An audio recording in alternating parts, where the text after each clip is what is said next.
अस्सलाम वालेकुम दोस्तों, HTML5 ट्यूटोरियल की सीरीज़ में खुशामदीद। मैं हूं ताहिर शाह और ये है पार्ट नंबर 5। दोस्तों, इस सेशन में हम HTML लेआउट एलिमेंट्स के बारे में बात करेंगे कि HTML लेआउट एलिमेंट किस तरह काम करते हैं। जी दोस्तों, तो सबसे पहले मैं HTML लेआउट के बारे में आपको बताता हूँ कि ये क्या होता है। HTML लेआउट का डायग्राम यहाँ पे मैंने दिया हुआ है। इन्हीं ऐसी वेबसाइट जो कि अपनी कंटेंट को मल्टीपल कॉलम में डिस्प्ले करता हो। ऐसी वेबसाइट जो कि अपनी कंटेंट को मल्टीपल कॉलम में डिस्प्ले करता हो, इसको कहते हैं HTML लेआउट।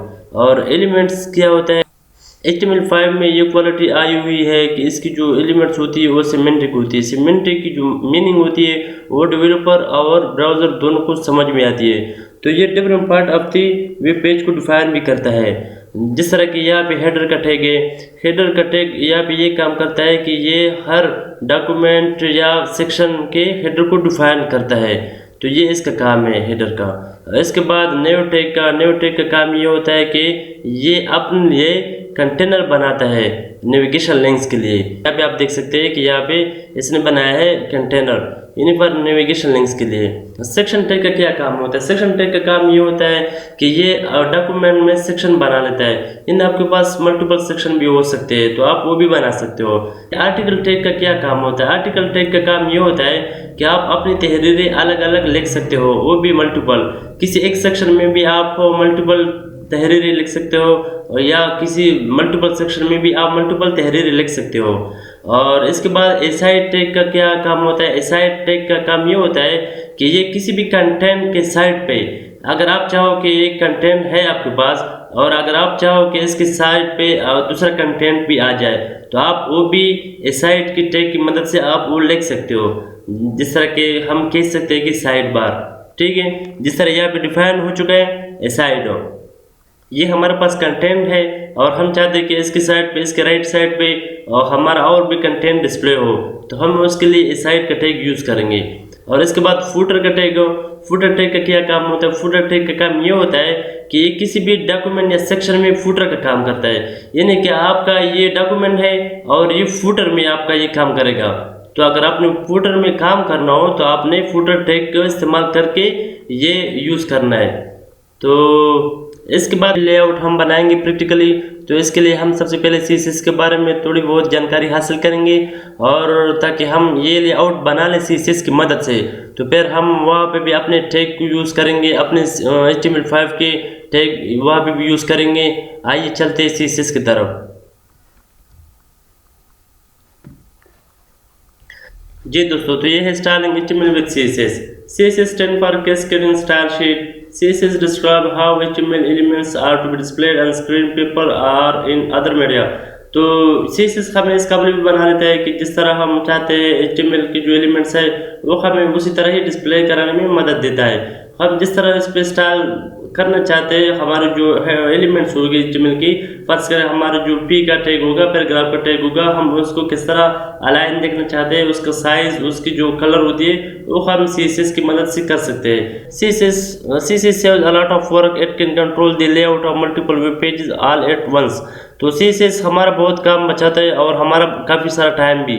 तो ये मल्टीपल हमारे जो वेब पेज होगी वो हम एक ही CSS स्टाइल फाइल के CSS का जो फाइल होगा वो हम ऐड करके हम मल्टीपल लेआउट बना सकते हैं एक ही फाइल से। CSS can be added to HTML elements in 3 way. तो CSS को जब भी हम HTML के साथ जोड़ेंगे तो इसके लिए हमारे पास 3 तरीके हैं: inline CSS, internal CSS, external CSS। तो जो इनलाइन CSS है, by using the style attribute in HTML elements, तो हमारे जितने भी HTML के जो एलिमेंट्स है उसमें हम स्टाइल ऐड करके उस पे हम स्टाइल कर सकते हैं। और इसके अलावा जो इंटरनल CSS है, by using a style element in the head section, हमारे जो हेड का जो एलिमेंट होगा, हमारी जो हेड टैग होगी उसमें हम स्टाइल को ऐड करके इंटरनल CSS बनाएंगे। तो इसके बाद एक्सटर्नल जो CSS है, by using an external CSS file. तो एक्सटर्नल CSS के लिए हम इसके लिए अलहदा फाइल बनाएंगे CSS की। The most common way to add CSS is to keep the style in separate CSS file. जो ज़्यादातर यूज़ होता है वो एक्सटर्नल CSS यूज़ होता है, जो कि इसके लिए एक अलग सी CSS फाइल बनानी पड़ती है। तो आइए चलते ज़रा डिटेल से देखते हैं कि ये किस तरह होते हैं और इसके एग्जाम्पल भी करेंगे। Inline CSS. In inline CSS is used to apply a unique style to a single HTML elements। यानी कि जब भी हम इनलाइन सीसीएस करेंगे तो हम सिंगल HTML एलिमेंट्स पर करेंगे, हम हर एलिमेंट के लिए अलग अलग करेंगे। In inline CSS use style attribute of in HTML elements, और इनलाइन सीसीएस को यूज करने के लिए हम स्टाइल के एट्रीब्यूट यूज करेंगे हर एलिमेंट्स में। जिस तरह कि हम हेडिंग में अगर स्टाइल करना चाहते हैं तो हम स्टाइल एट्रीब्यूट लिख के वहाँ पे उस एलिमेंट पे हम स्टाइल करेंगे। फिर In internal CSS is used to define a style for a single HTML page. जब भी हम इंटरनल CSS को यूज करेंगे तो हम सिर्फ उसी पेज के लिए यूज करेंगे। In internal CSS is defined in the head section of an HTML page with an style element। जब भी हम इंटरनल CSS को यूज करेंगे तो उसके लिए हम हेड का जो सेक्शन होगा, हमारी जो हेड टैग होगी, उसके अंदर हम स्टाइल का एलिमेंट इस्तेमाल करेंगे, तभी हम उस HTML पेज पे काम कर सकते हैं। तो एक्सटर्नल CSS क्या होती है? An external style sheet is use to define style for the many HTML pages. तो जब भी हम एक्सटर्नल स्टाइल शीट को यूज करेंगे तो हम मल्टीपल HTML पेजेस पे काम उस पे कर सकते हैं। एक ही फाइल के साथ उसको जोड़ के हम मल्टीपल पेजेस पे स्टाइल कर सकते हैं। With N external style sheet you can change the look of an entire website by changing one file. अच्छा, एक फाइल में आप पूरे जो आपका जो वेबसाइट होता है, जो आपके जो वेबसाइट के जो पेजेस होते हैं, वो आप एक ही पेज के साथ कनेक्ट करके आप इसका जो स्टाइल होता है वो चेंज कर सकते हो। To use an external style sheet add a link to it in the head section of the HTML page. तो आपने लिंक को कनेक्ट करना है उस पेज के साथ, वो भी हेड सेक्शन में। अगर आपने एक्सटर्नल स्टाइल शीट को यूज करना है तो आपने क्या करना है, आपको जो HTML पेजेस होगा उसके जो हेड सेक्शन होगा, उस हेड सेक्शन में आपने वही लिंक को ऐड करना है। तो आइए चलते हैं प्रैक्टिकल की तरफ, देखते हैं कि ये किस तरह काम करते हैं।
जी, तो सबसे पहले हम HTML का जो इनलाइन CSS है उसकी एग्जांपल करेंगे।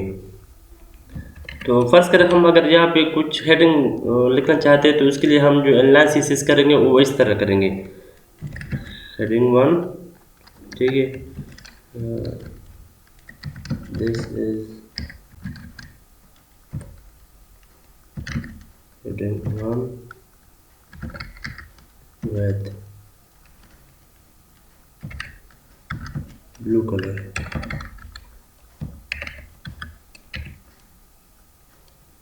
ठीक है, अगर हम इसको ब्लू कलर देना चाहते हैं तो इसके लिए हम इनलाइन CSS किस तरह यूज करेंगे? वो मैंने कहा था ना कि हम हर HTML का जो एलिमेंट्स होगा उसके अंदर हम इसको डिफाइन करेंगे इनलाइन CSS में। तो इनलाइन CSS में हम पहले इसका जो एट्रीब्यूट है स्टाइल का वो हम ऐड करेंगे। उसके बाद इक्वल ये जो प्रॉपर्टीज है ये भी हम इसमें, इसकी जो वैल्यू होती है ये भी हम इसमें ऐड करेंगे। कलर ब्लू, ठीक है, ठीक है, इसको अब सेव करते हैं और देखते हैं कि ये किस तरह नजर आ रहा है। डेस्कटॉप में सेव करना चाहूँगा मैं, उसी फाइल में लेआउट के नाम से, ठीक है, layout.html। आइए इसको ब्राउज़र करके देखते कि ये किस तरह नज़र आ रहा है।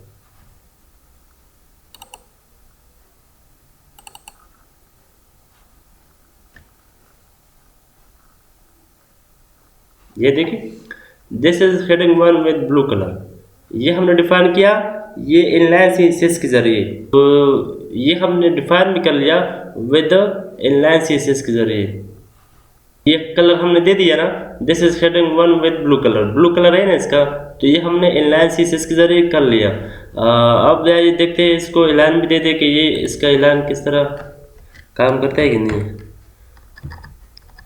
अब इसको जो अलाइनमेंट होती है वो भी हम इसको दे देते हैं सीएसएस के जरिए।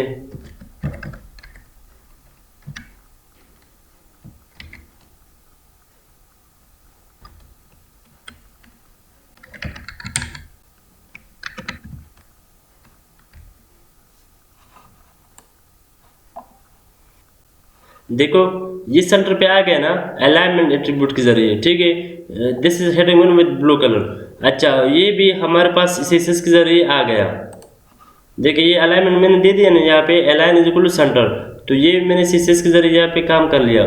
तो अब हम चलते हैं, जो हमारी जो इंटरनल सीएसएस फाइल होती है उसकी जानब चलते हैं कि वो किस तरह काम करता है। तो उसके लिए हम यहाँ से हटाएंगे ये सब, ठीक है। तो इंटरनल सीएसएस के लिए सबसे पहले मैं हेड सेक्शन में जाऊंगा। ये हेड सेक्शन है हमारे पास, ठीक है।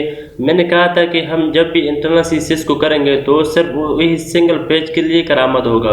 यानी हम हेड सेक्शन में जाके स्टाइल का टैग लगा के उसके बाद जिस एलिमेंट पे हम स्टाइल देखना चाहते हैं तो उस स्टाइल का टैग का नाम और उसके बाद कर्ली ब्रेसेस की जो वैल्यू होगी कर्ली ब्रेसेस के अंदर हम वैल्यू भी देंगे। तो देखते हैं ये किस तरह काम करता है। स्टाइल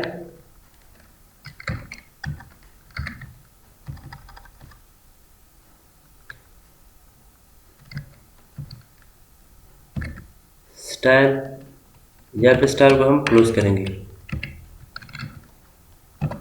अच्छा, अब हम किस एलिमेंट को वैल्यू देना चाहते हैं, किस एलिमेंट पे हम स्टाइल करना चाहते हैं। फर्स्ट कर हम बॉडी पे स्टाइल करना चाहते हैं, ठीक है। तो यहाँ पे हम बॉडी लेके इसके सामने हम कर्ली ब्रेसेस, फॉर एग्जांपल हम इसके कलर को चेंज करना चाहते हैं, बॉडी की जो बैकग्राउंड कलर है वो हम चेंज करना चाहते हैं। तो इसके लिए हम ये लगाएंगे बैकग्राउंड कलर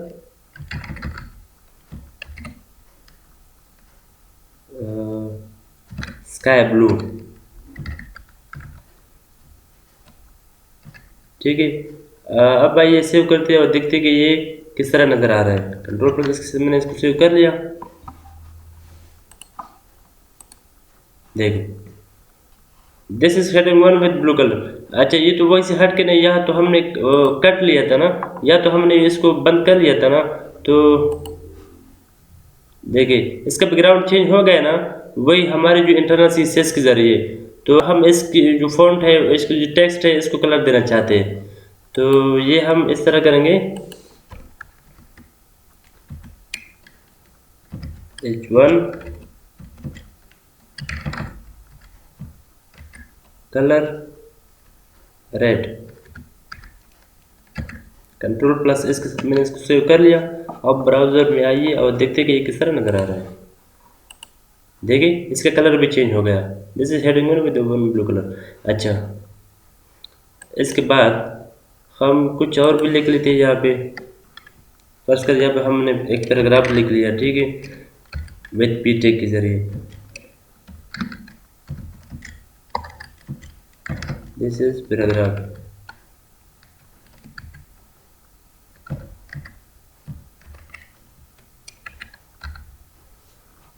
अब हम इस पे भी स्टाइल करना चाहते हैं, इसकी कलर को चेंज कर लेते हैं कि ये इस पर ये काम करता है कि नहीं। अब हम इसकी कलर भी चेंज कर लेते हैं, इसकी जो दिस पैराग्राफ का जो टेक्स्ट है इसकी कलर भी हम चेंज करना चाहते हैं। तो ये हम स्टाइल में आके यहाँ पे काम करेंगे।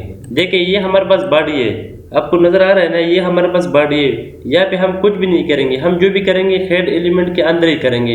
हेड एलिमेंट के अंदर हम स्टाइल का टैग लगा के, स्टाइल की जो एलिमेंट्स है वो लगा के उसके अंदर ही हम काम करेंगे, ठीक है। तो यहाँ पे हम पी का टैग लगाएंगे, फिर कर्ली ब्रेसेस कलर ब्लू, ठीक है। कंट्रोल प्लस इससे मैंने इसको सेव कर लिया। अब ब्राउज में आके देखते हैं कि ये किस तरह नज़र आ रहा है। देखो दिस इज पैराग्राफ, ये ब्लू कलर है ना इसका, ये आपको नजर आ रहा है, इसके इस टेक्स्ट का ब्लू कलर है, ठीक है। हमने इंटरनल सीसीएस के जरिए ये काम भी कर लिया। अब हम एक्सटर्नल सीसीएस के जरिए हम काम करेंगे, तो इनको कट करके कंट्रोल पर इसके मैंने इसको सेव कर लिया। ब्राउज़र में आइए और चेक करते हैं कि वापस अपने मोड में आया है कि नहीं। ये वापस अपनी हालत में आ गया, ठीक है। हम एक्सटर्नल सीसीएस को यूज़ करेंगे, उसको हम देखते हैं कि वो किस तरह काम करता है। तो इसके लिए हम एक अलग सा फाइल बनाएंगे।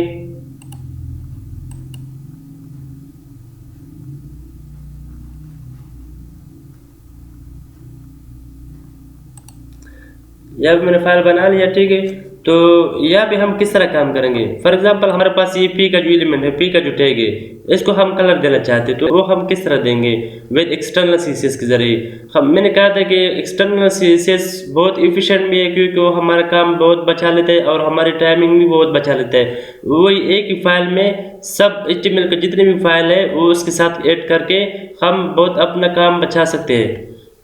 ये जो एक्सटर्नल सीसीएस है ये बहुत इफिशिएंट है, टाइम के लिहाज से भी और कोडिंग के लिहाज से भी। देखें ये हमारे पास एक नया फाइल है, इसको हम जिस तरह मैंने कहा कि हम पैराग्राफ को स्टाइल देना चाहते हैं, उसकी कलर को चेंज करना चाहते हैं, तो हम किस तरह करेंगे, पी का टैग लगाएंगे, फिर वही तरीका है सेम, लेकिन यहाँ में एक अलग सी पेज में इसको स्टाइल देना है। तो इसको कलर देना चाहते हैं, कलर ब्लू,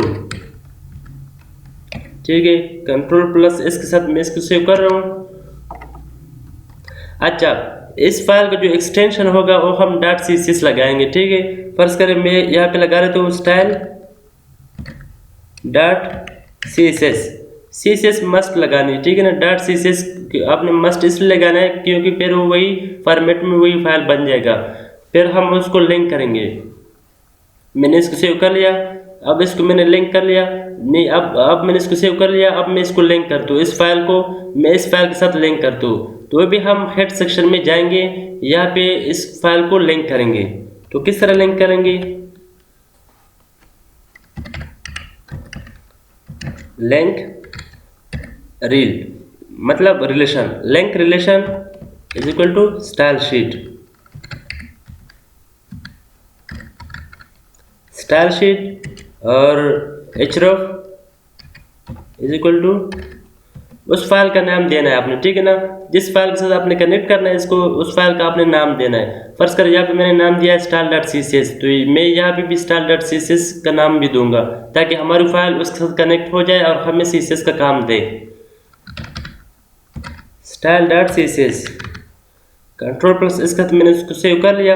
अब आइए ब्राउजर में देखते हैं कि ये किस तरह नजर आ रहा है। देखो इसका कलर चेंज हो गया ना, दिस इज पैराग्राफ। अब मैं इस हेडर का भी कलर चेंज करना चाहता हूँ, ठीक है। तो इसके लिए मैं स्टाइल में जाऊंगा,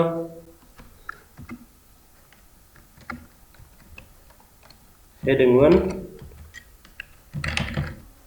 कलर इस पर रेड कर लेते हैं ताकि अच्छी तरह नजर आ जाए। कंट्रोल प्लस इसका मैंने इसको सेव कर लिया। अब आइए ब्राउजर में चेक करते हैं कि ये किस तरह नजर आ रहा है। देखो इसका कलर भी चेंज हो गया, दिस इज हेडिंग 1, ठीक है।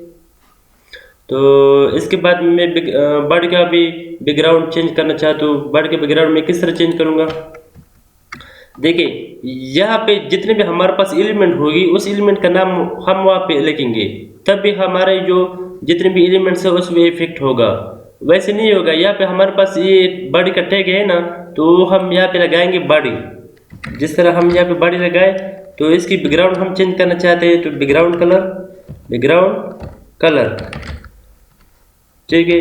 बैकग्राउंड कलर हम क्या रखना चाहते हैं, लाइट ब्लू।